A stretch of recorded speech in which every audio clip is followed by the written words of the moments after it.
Hello, कैसे हो आप सब। और बस अब मेरी निकलने की तैयारी है। मुझे जाना है हल्द्वानी और मैं हस्बैंड आए थे छोड़ने मुझे रेलवे स्टेशन पे। 11:30 बजे की रात की ट्रेन थी मेरी, काठगोदाम। ये देखो कितनी प्यारी सी है, वंदे भारत। वंदे भारत है।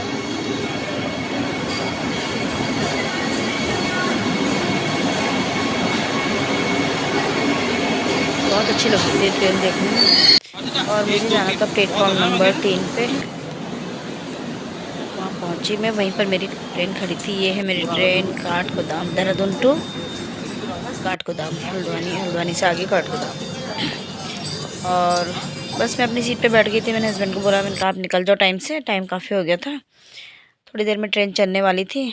मेरी साइड वाली सीट थी और ट्रेन बिल्कुल राइट टाइम पे चल पड़ी थी, ठीक 11:30 बजे। और बस मैं अपने चुपचाप बैठी थी ट्रेन में। थोड़ी देर बाद फिर अब एकदम से तो नींद भी नहीं आती। और सुबह सुबह 7 बजे मैं पहुंच गई थी हल्द्वानी। हल्द्वानी स्टेशन में पहुंची, वहाँ से रिक्शा लिया, रिक्शा से गई मैं टैक्सी स्टैंड, टैक्सी की। और बस वेट कर रही थी टैक्सी में बाकी सवारियों का। वो अब बाकी सवारियों के लिए खड़ा हुआ था थोड़ी देर, तो फिर बस बैठी हुई थी मैं। 7 बजे पहुंची मैं अभी Haldwani railway station. Railway station से रिक्शा करके टैक्सी स्टैंड। अब यहाँ से जाना है मैंने बागेश्वर। तो इस टैक्सी से मैं बागेश्वर पहुँचूँगी। बागेश्वर में कोई गांव है, उससे पहले थोड़ा सा शहर से वहाँ जाना है मुझे। देखते हैं, फर्स्ट टाइम आई हूँ, कैसा रहता है एक्सपीरियंस। पर बस भगवान साथ में थोड़ा सा रहता तो है कि नई जगह में, पर वाला साथ रहे तो सब अच्छा होता है। और स्टार्ट हो गया था मेरा पहाड़ों का खूबसूरत सफ़र। पहली बार आई थी इस तरफ। हल्द्वानी में तो आई हूँ, हल्द्वानी में मेरी एक नंद रहती हैं, उन वहाँ पर आई हूँ मैं। लेकिन हल्द्वानी से आगे पहली बार, ये इस तरफ मेरा पहला चांस था इस तरफ जाने का।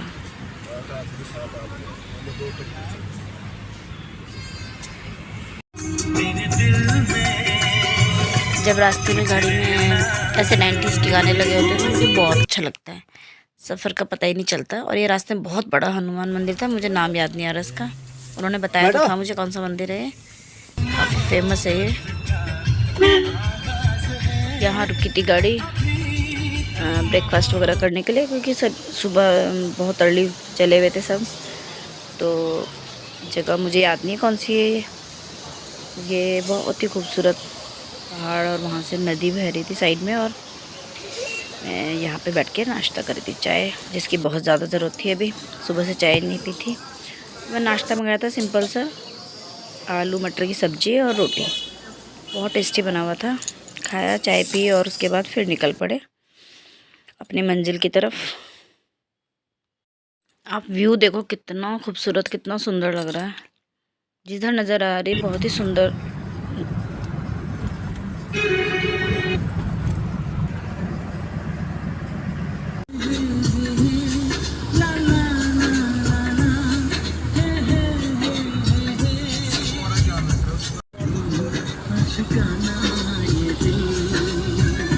ये हम अल्मोड़ा पहुंच गए थे और इतना सुंदर सा शहर है ये।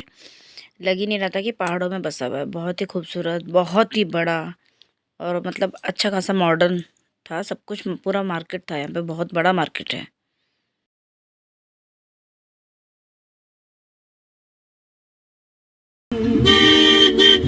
दिल के चैन आए मेरे दिल को।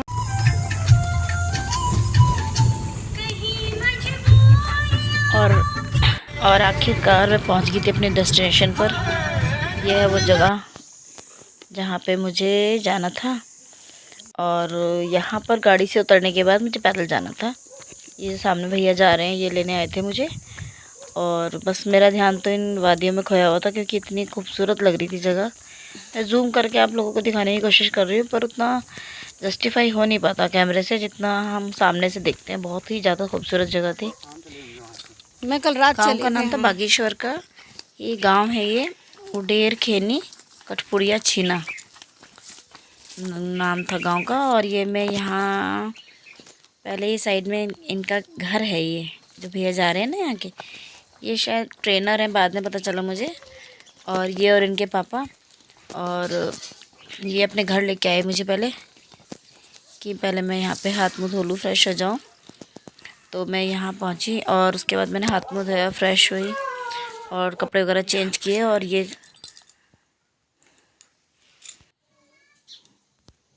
घर का खाना, शुद्ध खाना, बिल्कुल प्योर और शुद्ध खाना खाने के बाद मैं चेंज करके बिल्कुल रेडी थी जाने के लिए, जहाँ पर पूरा असेसमेंट था, मेरा अरेंजमेंट किया हुआ था। ये यहाँ पर थे हम लोगों ने, मैंने स्टार्ट किया, फिर बस अपना काम जल्दी जल्दी, क्योंकि टाइम बहुत ज़्यादा लेट हो चुका था, मैं ऑलरेडी बहुत ज़्यादा लेट थी। तो मैंने सबका वाइवा लिया।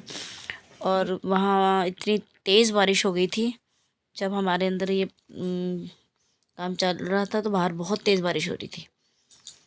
पता है एक चीज़ बहुत ख़ास है कि जब भी मैं कहीं जाती हूँ ना, तो मुझे लोग बहुत अच्छे मिलते हैं। वहाँ भी मुझे बहुत अच्छे, बहुत ही प्यारे लोग मिले, बहुत अच्छा रहा वहाँ। नाप तो करना जरूरी क्यों है? क्योंकि सही आएगा, नहीं तो कभी कम कभी ज़्यादा हो सकता है। मैंने जग बनाना सीखा और सबसे बेस्ट आप क्या? ये सब कुछ इन्हीं लोगों के द्वारा बनाया हुआ था। बहुत ज़्यादा खूबसूरत तांबे का काम था और उस पर बहुत ज़्यादा सुंदर जो कारीगरी की गई थी, बहुत ही अच्छा। सिखाने वाले भी बहुत अच्छे थे और सीखने वाले भी, उन्होंने भी बहुत मेहनत से सीखा था और बहुत अच्छा काम किया था। और उसके बाद फिर हमें प्रैक्टिकल के लिए जाना था उनकी वर्कशॉप पे। बारिश बहुत ज़्यादा हो चुकी थी और टाइम बहुत ज़्यादा हो गया था, शाम होने वाली थी और सब आसपास के गांव से आते हैं, तो उनको लेडीज़ थी जिनमें काफ़ी ज़्यादा, तो उन्हें सबको अपने अपने घर जाना था। ये अंकल जी का पूरा वो है वर्कशॉप। हो गया ना टमटा जी, आप ऑनलाइन भी कीजिए, आपका तो बहुत जाएगा। ऑनलाइन रजिस्ट्रेशन जब तक नहीं करोगे तो वैसे इसका तो बहुत अच्छी डिमांड है, बहुत अच्छी डिमांड है, बहुत अच्छी। हाथों हाथ बिकता है ये सामान, तो बहुत सुंदर है। गांधी जी की भी फोटो बनी है यहाँ पे, गुरु तेग बहादुर गांधी जी। हाँ मैं माता। ये बच्चों को जो सिखा दिखाया मैंने ना, हाँ जी, ये काम सबका डिजाइनिंग ड्राइंग का काम बहुत कर लेंगे। कहाँ? हाँ, ये हमारा उत्तराखंड का राष्ट्रीय पक्षी, बहुत सुंदर बनाया है, बहुत सुंदर। सच में अगर कुछ 10-20 लोग भी निकल आए तो ट्रेनिंग है ना, सफल है ना, बस सफल हो जाती है कुछ। सरकार भी बहुत कर रही है, ऐसा नहीं है कि नहीं कर रही, डिपार्टमेंट तो बहुत कर रहा है। इतनी चीजें नई नई हर मिलेगा वो डिजाइन आपको जादू नहीं मिलेगा। नहीं, ये ओरिजिनल वाकई नहीं, पता क्या होता है अपनी हैंडमेड और रेडीमेड। और दूसरी बात पता है क्या होगी, वो वहाँ यूपी में नहीं मिलेगी। ये पूजा की थाली, मैं पूजा की थाली, पूजा की थाली बहुत अच्छा है, बहुत बढ़िया, काफी अच्छा। ये पूजा की आपका रणसिंगा हमने बनारस भेजा पिछले बार, पूछिए म्यूजियम में हैं? हाँ वो कगे दिखाओ कगे। ये तो पहले भाई लड़की शादी तो देख के जाएगी तो यही मिलने वाला है। ये बहुत भारी है। हाँ, ये पहले जरूरी शादी नौले से पानी आता था ना। पूरा वो है, हाँ मैं दिया वगैरह पूरा। हाँ, बहुत सुंदर, ये त्रिशूल वाला बहुत प्यारा लग रहा है, बहुत सुंदर बना। पी ले जाओ ये, पर कितना लोटे ले जाओ, हाँ अरे इसी में से ही रख दो कुछ, वो तो और ये ना ये बनाया हुआ पूरा वर्कशॉप में, जितना ये रॉ सामान था सब दिखाया और इतना खूबसूरत उन्होंने बनाया हुआ था कि मतलब वाकई में ऐसा लगता है कि कहाँ पहाड़ों में वो इतनी खूबसूरत कला छिपी हुई है। किसी को पता, कुछ को पता है, कुछ को नहीं पता है। बहुत गजब का काम उन्होंने किया हुआ था। जो आप अभी थोड़ी देर पहले अपने ढोलक भी देखी थी, वो भी तांबे की थी। क्या नहीं था जो उन्होंने बनाया हुआ, इतनी सुंदर सुंदर चीज़ें, पूजा की थाली, डेकोरेटिव पीस, गागर, सब कुछ उन्होंने इतना सुंदर बनाया हुआ था कि बहुत ही मतलब देख के दिल खुश हो गया कि इतनी सुंदर कारीगरी हमने देखी। और उसके बाद फिर हमें प्रैक्टिकल कराना था और हमने प्रैक्टिकल, एक तो अंधेरा हो गया था, लाइट चली गई थी बारिश की वजह से। और फिर हमने क्या किया कि सबको बिठा के फिर हमने टॉर्च, फ़ोन की सबने टॉर्च जलाई और टॉर्च से हमने प्रैक्टिकल कराया सबका, क्योंकि वो कराना बहुत ज़रूरी था और अंधेरा हो रहा था और सबको दूर दूर जाना भी था। आसपास के गांव से आई हुई थी लेडीज़, तो हमने फटाफट से पूरा काम किया, कराया प्रॉपर पूरा करना था, क्योंकि वो ज़्यादा ज़रूरी था। और इतनी रोशनी है, सिर्फ टॉर्च की है, सबको फ़ोन की टॉर्च जलाई हुई है। और ये बैनर है जो हमारे प्रोजेक्ट का बैनर होता है। और अंकल जी को बहुत सारे अवार्ड और प्राइजेस वगैरह मिले हुए थे। बहुत गजब के कलाकार थे, बहुत ही ज़्यादा। मिलके बहुत अच्छा लगता है ऐसे लोगों से कि मुझे इस काम के बहाने बहुत बड़े बड़े कलाकारों से मिलने का मौका मिलता है। और इन्होंने प्रॉपर वे में जिस तरीके से वो काम होता है धाबे का, वो पूरा मुझे करके दिखाया। बहुत ही। और फिर हम लोग निकल गए थे, रास्ते में थोड़ा सा चाय वगैरह पिया और पहुंच गई थी फिर मैं अल्मोड़ा होटल।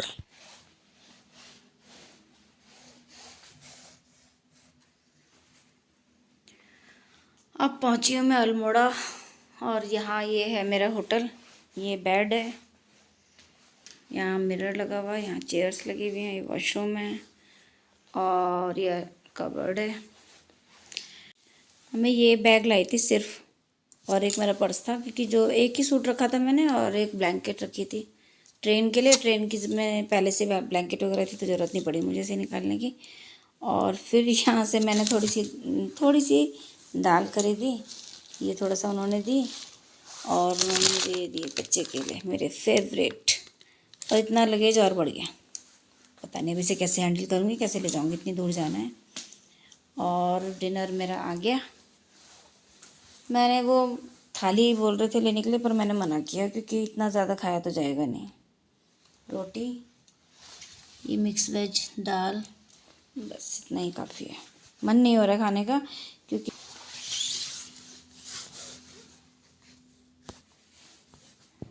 खाने का बिल्कुल मन नहीं कर रहा, क्योंकि सुबह से क्या, कल रात से बस सिर्फ सफ़र ही कर रही हूँ।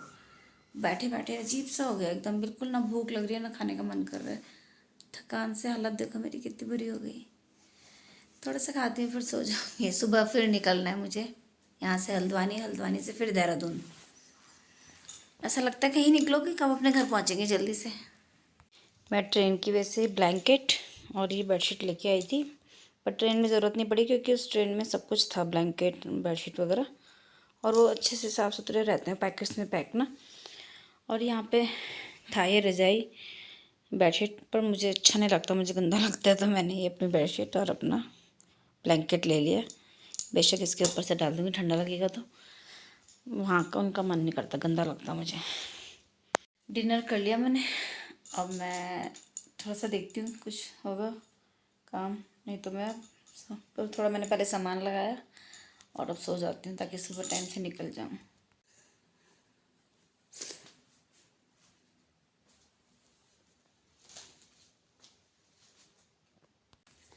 गुड मॉर्निंग, कैसे हो आप सब। अब मैं यहाँ से अल्मोड़ा से निकलने के लिए तैयार हूँ। सामान मैंने सारा पैक कर लिया और बस अब निकलती हूँ यहाँ से हल्द्वानी से देहरादून। आवाज़ देखो मेरी कैसी हो रही है। और ज़्यादा ठंडा तो नहीं है, रात को तो था बट इतना नहीं है, देहरादून जैसा ही है। और बस अब निकलती हूँ। यहाँ का मैं आपको ना वहाँ से बाहर से खिड़की से व्यू दिखाती हूँ, इतना सुंदर लग रहा है, कितना खूबसूरत लग रहा है।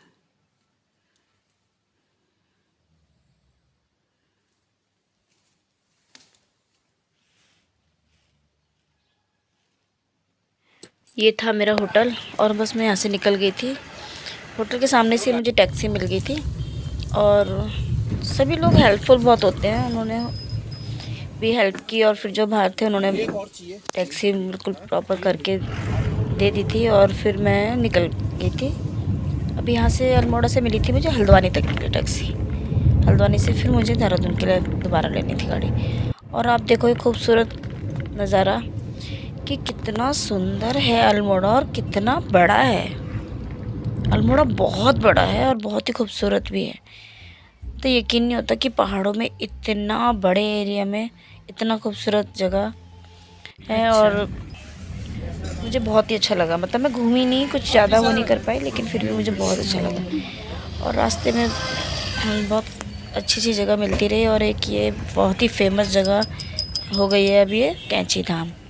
और मुझे इतना अच्छा लगा कि मैंने, ये भी बहुत खुशकिस्मती की बात है कि मेरा बाहर से ही सही इसके दर्शन किए, क्योंकि लोग तो स्पेशली आते हैं यहाँ पर, बट मुझे भी मौका मिल गया कि मैं बाहर से दर्शन कर पाऊँ कैंची धाम के। और बस फिर निकल पड़े थे। और ये उस दिन कुछ कोई मिनिस्टर आए हुए थे तो रास्ते डाइवर्ट किए हुए थे। और ये भी इत्तेफाक की बात है, किस्मत की बात है कि मुझे भीमताल भी देखने को मिल गया, क्योंकि गाड़ी फिर उस तरफ से जाके गई है भीमताल से होते हुए, तो मुझे वरना इतनी दूर आई और मतलब कौन सोच सकता है कि मैं वहाँ भी जाऊँगी। किस्मत की बात है कि मुझे भीमताल भी देखने का मौका मिला। और गाड़ी बिल्कुल किनारे किनारे ही जा रही थी जो ये भीमताल था, और बहुत बड़ा और बहुत ही खूबसूरत। और बस फिर एक जगह रुके थे, नाश्ता किया और उसके बाद मैं पहुंची थी हल्द्वानी। ये हल्द्वानी का बस स्टैंड जो बस वीडियो में अच्छा लग रहा है, इतना अच्छा खासा बड़ा है लेकिन हालत बहुत बेकार थी। और ये रास्ते की जान, अमरूद लिए। उसके बाद रात हो गई थी तो एक जगह रुकी थी बस, जहाँ पे खाना खाया हमने। और यहाँ का खाना बहुत ज़्यादा महंगा था, बट थोड़ा खाना पड़ा क्योंकि फिर टाइम बहुत ज़्यादा हो गया था। और उसके बाद ये देखो हरिद्वार इतना सुंदर लग रहा था, फ़ोन में वो कुछ चीज़ें कैप्चर हो नहीं पाती हैं, बहुत सुंदर लग रहा था रात के समय गंगा के किनारे। और हरिद्वार से तो थोड़ा ही रह जाता देहरादून, कब पहुँचेंगे। पहुँच गई थी मैं देहरादून, ऑटो किया और घर के लिए निकल गई। हस्बैंड ने बहुत बोला मैं आऊँ लेने, मैं नहीं, मैं खुद आ जाऊँगी। तो ठंड भी हो जाती है रात को, तो मैंने कहा मैं खुद ही चली जाऊँगी। तो पहुँच गई थी घर, सुकून मिल जाता है घर पहुंच। ये लोग मेरे इंतजार में बैठे थे। ये तो ज़्यादा मिस नहीं कर रहा था, मेरा बच्चा मिस कर रहा था, मेरा छोटू बहुत मिस कर रहा था। बस ये था मेरा व्लॉग। बहुत अच्छे लोग मिले वहाँ, ये मैम और सर थे, बहुत अच्छे थे। और ये व्लॉग आपको अच्छा लगा तो प्लीज़ लाइक कमेंट शेयर कर दीजिएगा। और ये व्लॉग भी मेरा पुराना ही था। मिलते हैं अगले व्लॉग में। Thank you so much.